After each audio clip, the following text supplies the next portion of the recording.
Merci d'être avec nous ce matin pour le dévoilement du prix du scientifique de l'année de Radio-Canada. Je vais vous laisser le soin de nous présenter les récipiendaires. C'est un quatuor qui est Oui, à l'honneur cette année. oui, 4 scientifiques québécois récompensés parce qu'ils ont permis d'établir les balises qui vont permettre la production des fameuses cartes de zone inondables en 2025. Ouais, ça touche plusieurs de nos Ça auditeurs. touche à peu près tout le monde, même si des gens n'ont pas été inondés, ça risque de les toucher éventuellement. Je nomme donc Thomas Buffin-Bélanger, Mélanie Trudel, Richard Turcotte et Louis-Philippe Caron, scientifiques Bravo! de l'année de Hey, ça mérite une Radio-Canada. salle d'applaudissements, ça. Bravo, oui. Alors, un quatuor, et ils représentent, ces 4 personnes-là, des dizaines et des dizaines d'experts partout au Québec qui, depuis les grandes inondations de 2017-2019, se sont mobilisés avant même d'être sollicités pour dire il y a un problème, on manque d'informations basées sur la science avec les technologies d'aujourd'hui pour pouvoir faire face aux risques et aux aléas des inondations. Parce que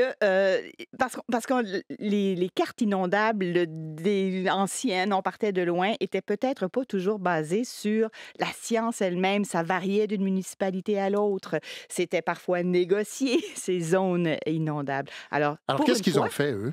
alors, tout ce monde-là a des qualifications différentes. Thomas Buffin-Bélanger, c'est quelqu'un qui, à l'Université du Québec à Rimouski, est spécialiste du déplacement des rivières. Parler aux gens de Baie-Saint-Paul, des fois, des rivières, ça se déplace, des cours d'eau. Ben, lui, il mesure, il voit dans l'avenir où pourraient aller les cours d'eau en Ah, regardant les ouais. sédiments, par exemple, les dépôts de sédiments.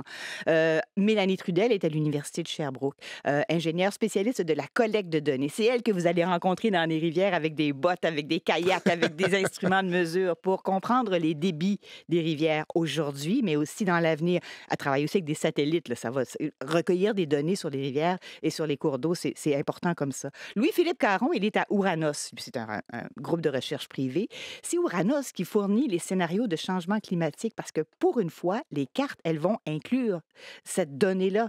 Parce que le Mais c'est une donnée passé, changeante, c'est pourtant. une donnée changeante. Ça veut dire qu'il y a plusieurs scénarios.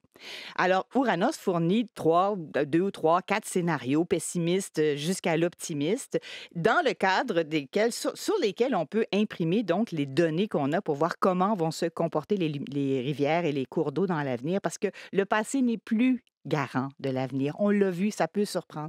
J'ai fait beaucoup d'entrevues et quelqu'un m'a dit, vous savez ce qui s'est passé à Valence, là, avec les Ouais, 222 morts? Là? ouais. C'est parce qu'on n'était pas préparé. On n'avait pas ces cartes-là. On n'avait pas cette information-là. Donc, c'est important dans l'avenir OK, donc, d'inclure les il changements faut se projeter climatiques. vers l'avant, Ouais. autrement dit, puis effectivement, lire l'avenir du mieux qu'on peut. Et Richard Turcotte, lui, était gouvernement au ministère de l'Environnement et lui aussi est hydrologue et c'est lui donc qui a un peu colligé tout ça, qui a été une des mains qui ont rédigé un guide méthodologique qui est en train d'être terminé. Et là, en 2025, vous allez entendre parler beaucoup des cartes de zones inondables parce que là, OK, pourquoi cette année? parce que ça va être déposé, ce guide méthodologique-là, auquel tous ces scientifiques ont participé pour établir les balises selon lesquelles on va dessiner, on va produire les cartes des zones inondables. Et à partir de là, les municipalités, les MRC vont devoir établir comment est-ce qu'on occupe le territoire avec ces données-là maintenant. Qu'est-ce qu'on permet comme construction? Qu'est-ce qu'on ne permet pas comme construction? Est-ce qu'on prévoit des déménagements?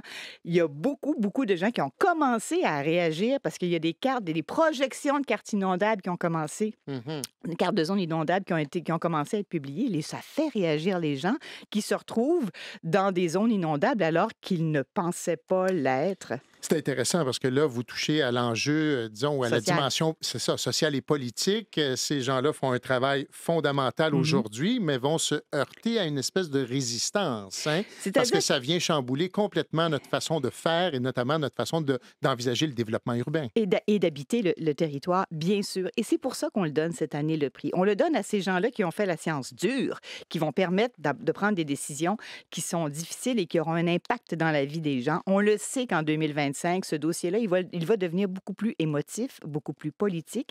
Alors, on s'est dit qu'avec tout le travail qu'ils ont fait, avec la publication, l'élaboration du guide méthodologique maintenant, 2025, c'était le moment de souligner leur travail scientifique.